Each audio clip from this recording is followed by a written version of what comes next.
నెల్లూరులో దారుణ హత్య చోటు చేసుకుంది. అయ్యప్ప గుడి సమీపంలో చెన్నయ్య అనే వ్యక్తిని దుండగులు కిరాతకంగా హత్య చేశారు. ఇంట్లోకి వెళ్లి హత్య చేశారు. వరుస హత్యలు పోలీసులకు సవాల్గా మారాయి.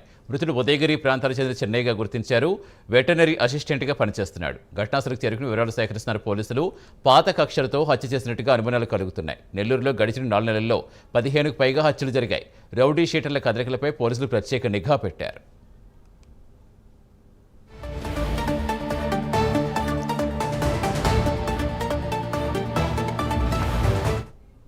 పూర్తి సమాచారం ఇచ్చేందుకు మా కరెస్పాండెంట్ నరేష్ జరుగుతున్న. నరేష్, అసలు హత్యల కారణాలను తెలుస్తాయా? ఏం చెప్తున్నారు? కుటుంబ సభ్యులు ఏం చెప్తున్నారు? పోలీసులు ఏం చెప్తున్నారు? సతీష్, మొత్తానికి నెల్లూరు నగరంలో వరుస హత్యల నేపథ్యంలో జిల్లావాసులు భయభ్రాంతులు గురవుతున్న పరిస్థితి కనపడతా ఉంది. ఈరోజు ప్రధానంగా అయ్యప్ప గుడి సెంటర్ వద్ద మరో హత్య జరగడంతో ఒక్కసారిగా కూడా ఇక్కడ ఈ సమీప ప్రాంతం ప్రజలంతా కూడా వరుస హత్యల నేపథ్యంలో బయటికి రావాలంటే కూడా చాలా ఆందోళన చెందుతున్న పరిస్థితి కనపడతా ఉంది. ప్రస్తుతం హత్య జరిగినటువంటి ఇంటి వద్దే ఉన్నాం. ఇతను ఉదయగిరికి చెందినటువంటి సర్వరాబాద్ గొల్లపల్లి చెన్నైగా గుర్తించడం జరిగింది. ఇతను వెటనరీ అసిస్టెంట్గా పనిచేస్తున్నారు.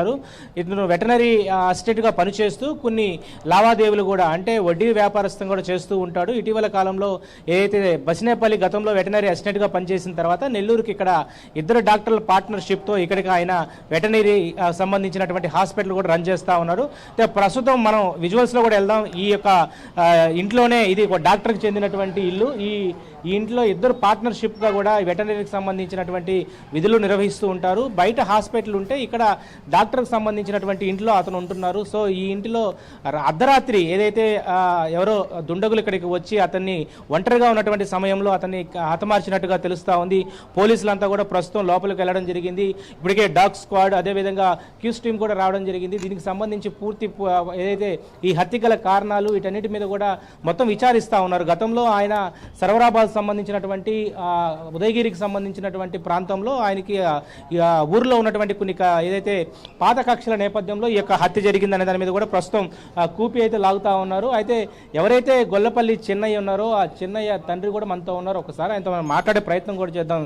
చెప్పండి, మీకు చనిపోయినటువంటి కొడుకు ఏ కుమారుడు? మీకు పెద్ద కుమారుడు. ఏంది అసలు ఎందువల్ల మర్డర్ జరిగింది అనుకుంటున్నారు? ఎవరో కచ్చిల వల్ల చేసిండు అనుకుంటాడు.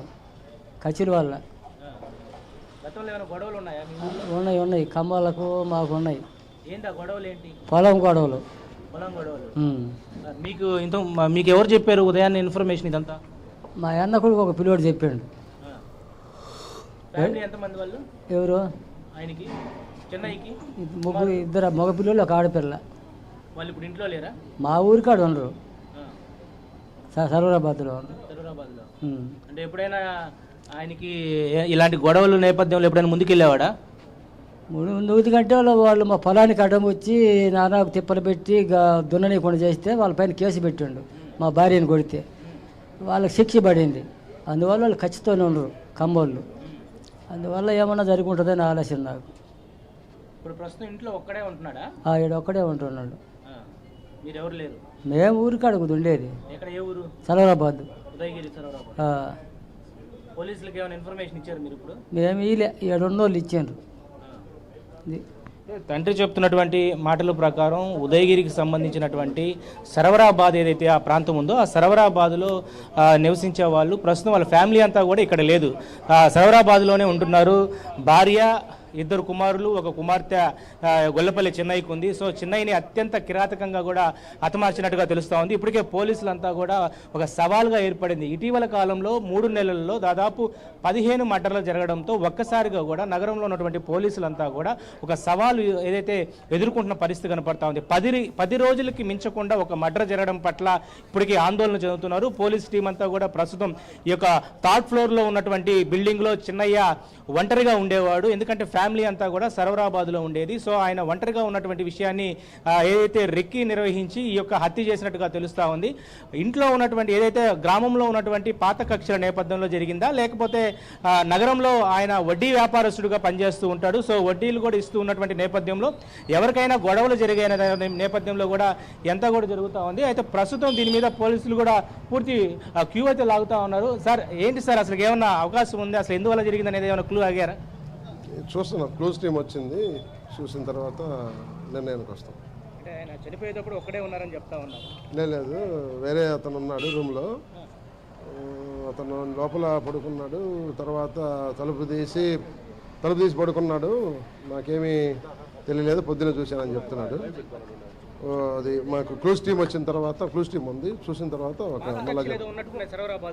ఇంకా విచారణ జరుగుతుంది. అయితే సిఐ రోసయ్య గారు కూడా ప్రస్తుతం ఆయన విచారణ అధికారి కూడా ఇక్కడ ఉన్నారు. ఈ నేపథ్యంలోనే ఆయన చనిపోయేటువంటి టైంలో ఒంటరిగా లేడు, మరో వ్యక్తి ఉన్నాడు. మరో వ్యక్తి ఆయన బయటికి వెళ్ళినటువంటి పరిస్థితుల్లో ఆయన కూడా విచారిస్తున్న పరిస్థితి కనపడుతోంది. మొత్తానికి నెల్లూరు నగరంలో వరుస హత్యల నేపథ్యంలో పోలీసు సవాల్ అయితే ఎదుర్కొన్న పరిస్థితి కనపడతా ఉంది. ఇప్పటికే దీనికి సంబంధించి ఎస్పీ కృష్ణకాంత్ అయి ఉండొచ్చు, అదేవిధంగా దీనికి సంబంధించినటువంటి పోలీస్ వింగ్ అంతా కూడా పూర్తి దర్యాప్తు అయితే కొనసాగిస్తున్న పరిస్థితి అయితే కనపడతా ఉంది. Over to you Satish. Right, thank you Naresh.